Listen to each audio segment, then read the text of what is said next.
I'm gonna spend the next 10 or so minutes explaining to you exactly why this is the must-have worker placement game. But there is one strange thing about the endgame conditions, so let's talk about it.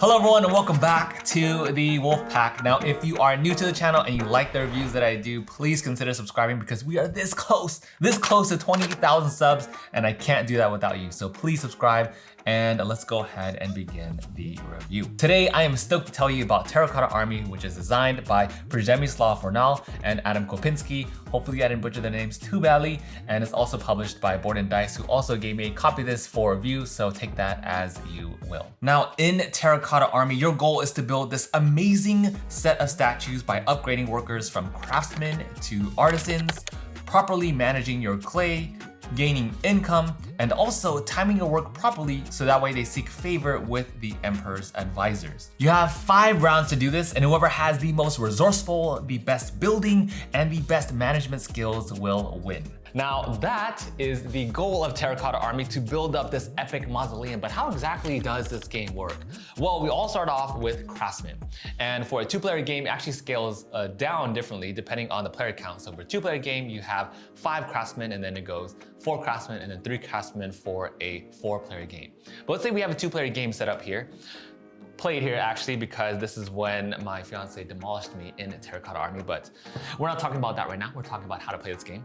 So from there, we're gonna take one of our craftsmen and then place them on this wheel, the outer ring. This is one of my favorite parts about the game because when you place a craftsman here, you're going to trigger a chain of events starting from the inner ring, going to the middle ring, and then down to the ending ring. That is your one mandatory action. You also have 2 optional actions. You can spend 2 coins to rotate the ring 1 time clockwise for the inner ring and then counterclockwise for the middle ring.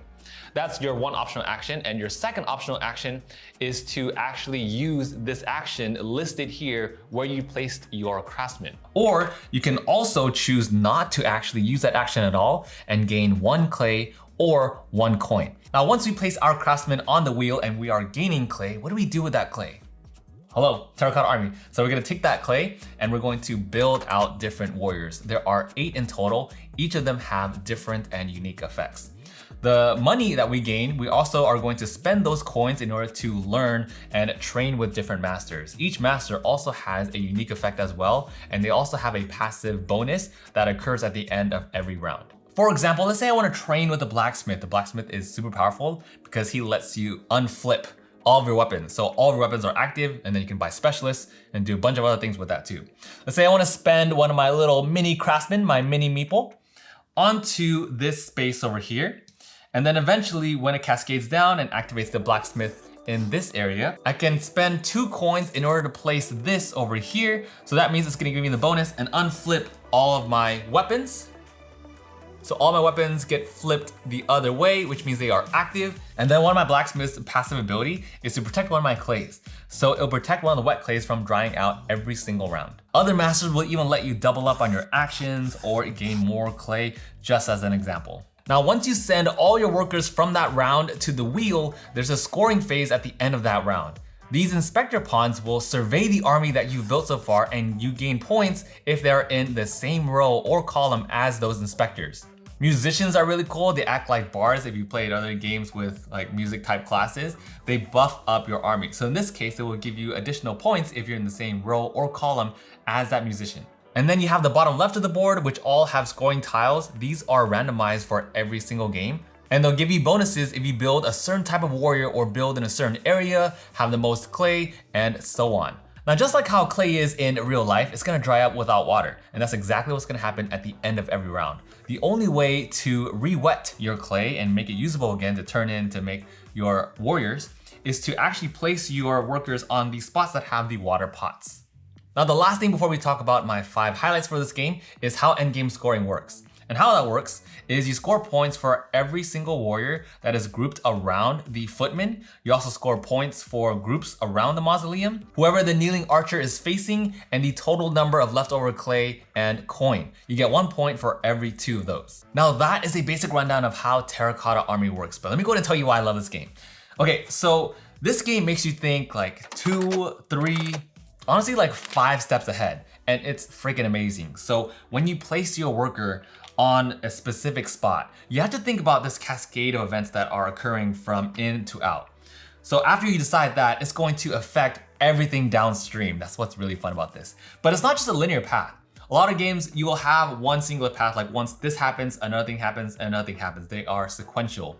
But for this one, there's a lot of interconnectedness. One action will affect this action, but this action will affect other actions downstream. Let me give you an example. So watch this. Let's say I place this craftsman over here.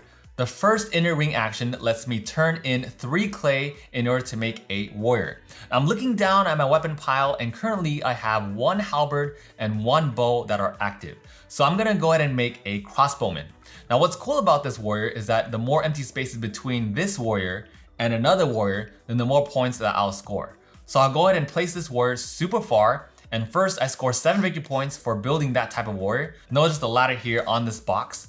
And then I'm gonna score another 7 points by turning the bow around for the bonus effect of all the empty spaces between the crossbowman and the other warrior. That's all from one action. That's just from the inner ring. And then we move on to the second ring. The second ring allows me to learn from the master builder, and that's perfect because I'm totally out of clay, but I have coins instead. I can spend 2 coins to learn from this master, and since it's the second round, he's gonna let me spend 2 coins in order to build another warrior instead of using clay.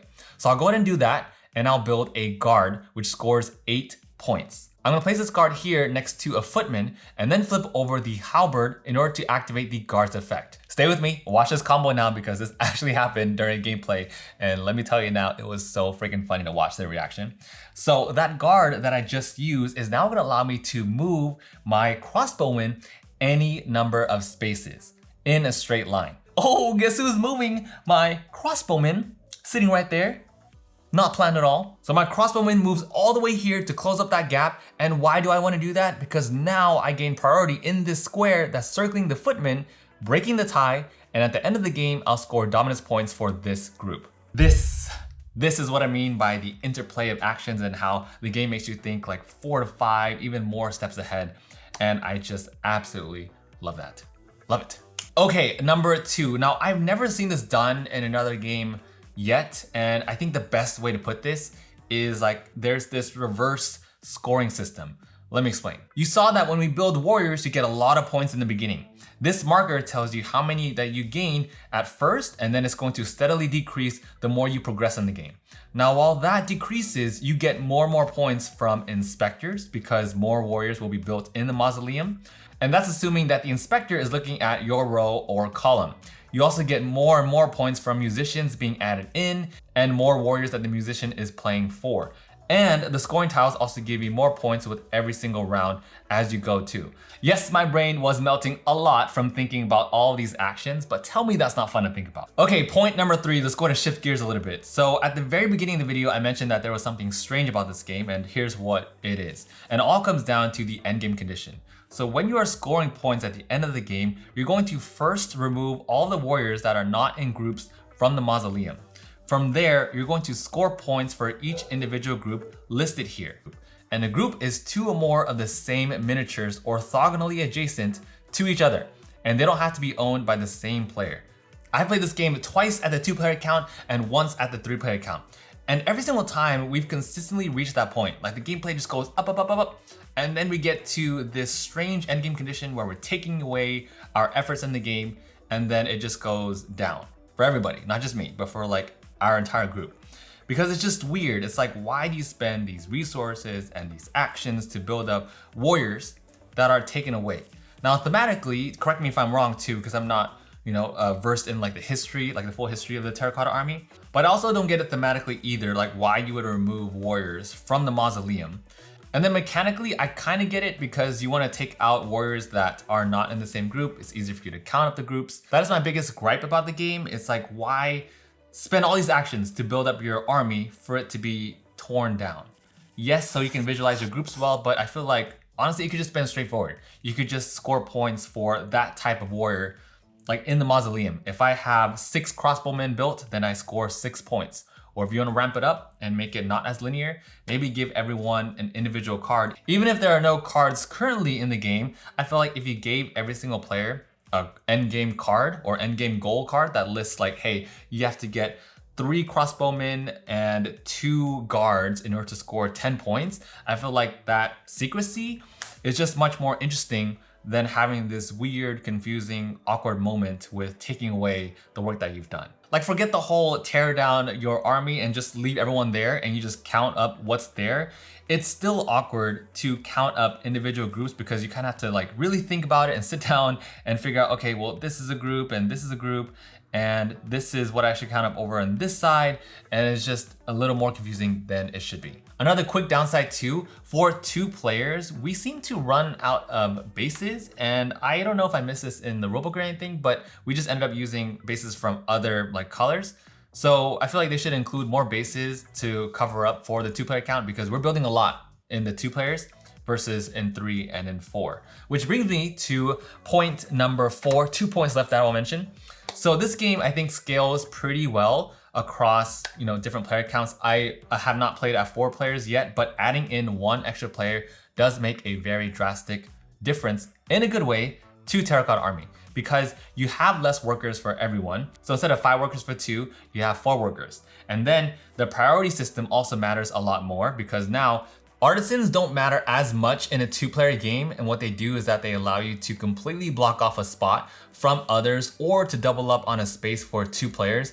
I haven't seen it affect things as much, but it drastically changes in a 3-player game when you are fighting for more of the same spaces. And that's okay because I've actually really enjoyed the change in pacing from 2 to 3. So I can imagine that from 3 to 4, it's gonna be just as good. Okay, the last thing, point number 5 that I wanna highlight about Terracotta Army is the miniatures and the specialists. They are incredible. I love how each one has a unique effect and how they all can combo off each other. It's also really cool how you have this entire box of miniatures that are unique to you because you put these you put your own player bases onto these miniatures, but then you also have to compete with this neutral group of specialists in order to score more points too in the mausoleum. I love that. Having your own group plus competing for this neutral party makes it incredibly fun. In summary, I'm giving Terracotta Army a 4.6 out of 5, and here's why. You really have to think down the line of your actions and how they affect a bunch of other choices, and that makes me want to play this game again and again. I love this shift in scoring where you get a lot of points for building warriors at first, but then you have to start thinking about tiles and specialists more and more as the game progresses. That is amazing. That shift makes for really dynamic gameplay. Now, endgame scoring was my one gripe about the game. Taking warriors out and then counting by groups, I just found that not as rewarding since it does take away from the work that you've done in a sense, and it is a little confusing. But the game does seem to play really well across player counts and drastically changes how you play in a good way. Lastly, I love these minis and how they have their own unique effects, 8 of them having completely different ones and how they combo off each other. Just putting them in the mausoleum and seeing how they interact, it makes it incredibly satisfying. So look, if you don't like games with that are going to incentivize this analysis paralysis, this may not be the best fit for you because of all the decision making that goes on here. It's very involved. If you prefer faster games, if you prefer games where you're not competing for as many spaces, because here you're competing for 3 different regions of spaces, then this may not be the best fit for you. However, if you're on the other side of the coin, like I am, if you love worker placement, if you love thinking about all of these incredible decisions and how they are affecting this cascade of actions down the line, if you enjoy building up an army and competing for all these different spaces and managing tons of different resources, if you like the complexity and decision making and how all this affects each other, let me tell you now, you're going to love this game. Terracotta Army is a really fresh take on worker placement, so if you just like this genre in general, you gotta at least give this game a shot. So with that said, thank you all so much for hanging out with me and for listening to my review on Terracotta Army. Hope you enjoyed this video. Let me know if this is a game that you are gonna try out in the comments below, and I will see you all in the next one. Ooh, are we at the end credits now? So how did you all like this new It's not really like a completely new style of videos, but I made a lot of different upgrades to this one. I hope you all enjoyed it too. It was a mission to put together, as always, but it's fun. I always have a ton of fun thinking about new different angles and style of filming and editing now in DaVinci Resolve, as you might have heard from the last video. If you made it to the last second of the video, comment Wolfpack for me. Sweet. I'll see you later.